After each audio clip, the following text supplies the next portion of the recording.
Assalamualaikum warahmatullahi wabarakatuh. Salam sejahtera untuk kita semua dan seperti biasa salam guru penggerak. Baik Bapak Ibu dan tamu undangan serta anak-anak hebat di luar sana, sebelum saya melanjutkan berbagi praktik baik yang akan aksi nyata saya yang akan kita share bersama-sama, izinkan saya memotivasi anak-anak hebat yang mewakili di sini, yaitu dengan kata-kata yang luar biasa, tidak asing lagi bagi kita. Cerdas berkarakter, berjuanglah dengan berani, terus torehkan prestasi, karena kita adalah pelajar Pancasila, kita belajar. Oke, terus kita pelajar Pancasila, karena kita untuk Indonesia. Terima kasih. Kalau tadi Pak Yat mengatakan saya bosan di atas dan ingin di bawah, sekarang saya ingin di atas, bukan bosan. Jika Pak Yat bosan di atas, bisa jadi dia bosan di bawah nanti. Jadi bukan itu, saya ingin menunjukkan, menghargai, karena bagian budaya positif yang saya bawa adalah praktek baik yang saya bawa adalah mereka datang dengan saya, anak-anak ini yang real, bekerja sama dengan saya, yang saya tuntun dari yang awalnya hanya sekedar suka, belum pernah melakukan, 95% belum pernah tampil di atas panggung, tetapi berkat 3 bulan dengan hati dan penuh kebahagiaan, akhirnya setiap momen mereka selalu berkata, Bu, kita kapan tampil lagi? Yang kedua, Bu, apakah proyek selanjutnya kita akan menari lagi? Berarti catatannya adalah proyek itu berhasil menumbuhkan budaya positif mereka. Sebenarnya kalimat singkat ini sudah mewakili bahwa aksi nyata ini dengan memunculkan budaya positif. Apakah itu? Saya tidak perlu lagi ke sana karena saya akan langsung saja, yaitu melalui keyakinan kelas. Alhamdulillahnya SMA 1 adalah sekolah penggerak, jadi istilah keyakinan kelas itu harus kami pegang, bukan lagi kesepakatan kelas. Jadi ada kata keyakinan kelas, sehingga keyakinan kelas ini kami, saya tidak akan bilang saya, kami tim ini dalam sebuah proyek pengembangan profil pelajar Pancasila. Itu di sekolah penggerak. Dia bagian dari intrakurikuler yang menuntun anak untuk mencari solusi kira-kira permasalahan di sekitar lingkungan itu seperti apa. Dan di sini tadi seperti Pak Wali mengatakan kearifan lokal ada masuk di situ, dan itu adalah tema di mana subtemanya ditentukan oleh peserta didik sendiri. Di SMA 1 ada 10 yang mempunyai 2 proyek, dan setengah dari kelas itu memilih proyek dengan subtema berkreasi tari modern dengan bersumber tari tradisional. Dan itulah tadi yang Bapak Ibu saksikan dengan lagu profil pelajar Pancasila, tapi mereka menggabungkan berbagai jenis gerak dasar tari tradisional lengko, sere, beras kuning menjadi satu kemasan yang menarik, dan hingga Bapak Ibu berkata, wow, padahal anak-anak itu berkata, kami belum seberapa, tetapi sumringahnya luar biasa. Jadi kuncinya adalah budaya positif itu muncul dari kebiasaan baik. Kebiasaan baik itu muncul dari mana? Dari kita sebagai guru menuntun anak dengan ikhlas.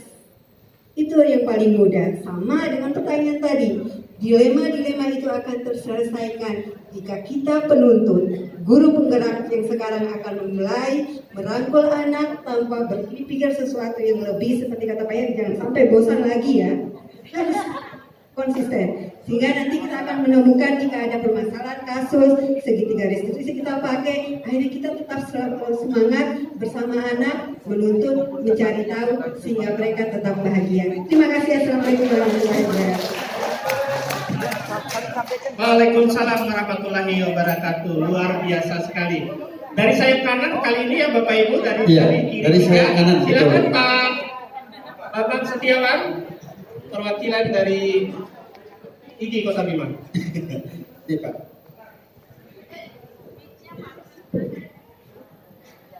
Bismillahirrahmanirrahim. Assalamualaikum warahmatullahi wabarakatuh. Satu hal yang sangat positif dilihat dari awal teman-teman tadi pertama, kedua, ketiga, keempat, guru TK, guru SD, guru SMP, guru SMA. 54 CGP. Dibandingkan jumlah guru kita sangat banyak. Kalau dibilang apa artinya 54 ini dengan guru kita yang sangat banyak. Tapi saya izin memberi hormat pada CGP semua di sini. Terima kasih sudah menjadi agen berubah untuk Kota Bima. Terima kasih sekali lagi. Jangan terlalu berkecil hati. Untuk memberi warna sebotol air tidak perlu sebotol pewarna. Cukup 1-2 tetes. Ada inilah 1-2 tetes itu yang insya Allah akan jadi pewarna. Satu hal, kalau kita perhatikan apa yang disajikan teman-teman kita adalah semua hal yang baru. Benar nggak Bapak dan Ibu? Hal yang baru. Saya hanya mengibaratkan anak kecil dikasih mainan baru, semua senang. Tapi dikala barang itu sudah mulai termakan usia, bahkan terlupakan oleh sang anak. Nah, sekarang PR besar bagi kita-kita, apa yang sudah kita lakukan tadi dengan barang bekasnya, tadi dengan bagaimana pembelajaran terdiferensiasi, tidak stop di situ, tapi bagaimana harapan saya secara pribadi, bagaimana kreativitas dan inovasi teman-teman CGP ini tidak hanya stop sampai di situ, tidak hanya sebatas barang bekas, tidak hanya sebatas diferensiasi yang itu saja, tapi terus mengubah warna-warna itu sehingga anak-anak tidak bosan. Apa yang disajikan guru tetap menjadi hal yang baru dan menarik. Bukankah itu tujuan kita? Bagaimana menyajikan pembelajaran yang menyenangkan, yang asik dan berkesan bagi anak. Itu harapan saya secara pribadi. PR besar buat teman-teman CGP yang pertama di Kota Bima. Mudah-mudahan pengikut-pengikut CGP berikutnya menjadi gambaran apa yang teman-teman CGP saat ini lakukan. Itu saja dari saya. Terima kasih. Assalamualaikum warahmatullahi wabarakatuh.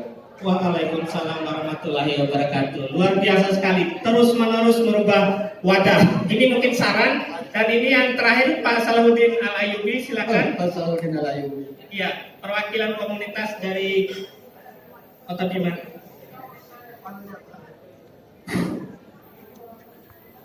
Ya, Assalamualaikum warahmatullahi wabarakatuh. Izin Pak Moderator, ya, perkenalkan saya Salahuddin dari Penggiat Literasi Kabupaten Bima, Rumah Baca Salahuddin Al-Ayyubi. Rumah Baca. Saya tinggal di Saber. Sebelumnya saya ucapkan terima kasih kepada panitia pelaksana yang sudah memberikan kesempatan untuk menghadiri Lokakarya 7 Pendidikan Guru Penggerak Angkatan ketiga. Saya luar biasa sekali, bangga bisa menghadiri agenda itu. Ini menambah ilmu pengetahuan saya juga dalam mengembangkan gerakan literasi. Tapi ada sedikit juga yang ingin saya berikan entah saran atau masukan ketiga empat pembicara tadi, narasumber. Tadi saya lihat pada umumnya di guru penggerak ini adalah memerdekakan belajar itu bagaimana kita mampu memerdekakan pendidikan bagi anak-anak. Tidak lepas dari antara bagaimana kita mengembangkan gerakan literasi ini dengan baik. Nah, saya melihat dari pemaparan awal dari narasumber 1, 2, 3, 4 itu semua dampak yang disampaikan. Sedangkan literasi yang diharapkan dalam memerdekakan belajar ini adalah wujud. Seperti apa yang ingin dicapai oleh Kemendikbud, yaitu adalah bagaimana kita menghasilkan siswa yang dengan kualitas SDM yang baik. Yang kedua adalah siswa bisa mandiri atau bisa mewujudkan ekonomi kesejahteraan bagi diri dan keluarganya. Nah, apa yang saja yang disampaikan tadi itu adalah dampak dari literasi minat bacanya. Tapi apa outcome dari yang dilakukan oleh setiap fasilitator atau pengajar? Gitu.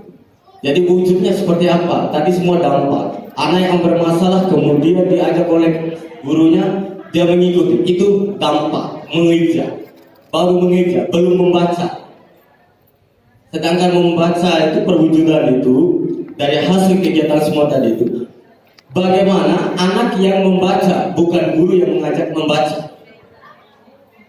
Yang kedua, jika tadi hampir seluruh narasumber memberikan ilmu pengetahuannya, itu hanya sebatas, tapi siswa bagaimana hadir dengan ilmu kemampuan lebih, gitu. Seperti itu. Apakah sudah dicapai hal itu? Tadi dari yang saya lihat di paparan itu belum ada sama sekali. Gitu. Yang ketiga, bagaimana siswa mampu memahami apa yang didapat, gitu. Artinya mewujudkan. Misalnya tadi ada audiovisual, dia mampu melihat kita. Apakah kita cukup mampu menghadirkan musik? Tidak. Bisa juga menjadi kuda lumping. Orang tertawa, bahagia, senang, itu wujud dari hasil dia kemampuan membaca. Nah tadi materi-materi yang disampaikan itu yang diharapkan belum ada wujud akhir daripada itu. Semuanya dampak. Ya. Baru dampak semua, belum ada wujud. Sedangkan wujud itu adalah yang betul-betul untuk pertama meningkatkan kualitas sumber daya manusia tadi itu, dan juga untuk kesejahteraan tadi itu. Nah, siswa ini seperti apa mandirinya? Ada nggak kira-kira?